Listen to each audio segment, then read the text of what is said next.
Günlərin bir günü bizim Molla Nəsrəddin dostlarının yanında oturub dərindən bir köks ötürür.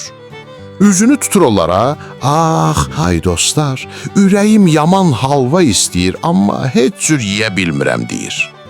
Dostları təəccüblə üzünə baxıb soruşur, "Niyə ay Molla, nə məsələdir? Yoxsa evdə onun yoxdur?"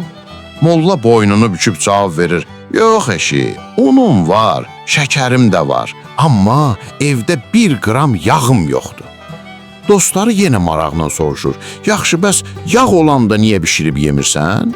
Molla əlini yəlliyib deyir, işte ondadır ki, onda da bəxtimdən unum qutarır."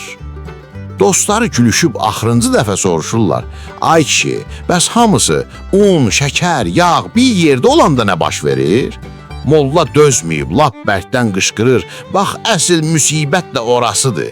Hamısı olanda da ya mən evdə olmuram, ya da iştahım küsüb gedir. Bu lənətə gəlmişlərin üçü heç vaxt bir araya gəlmir."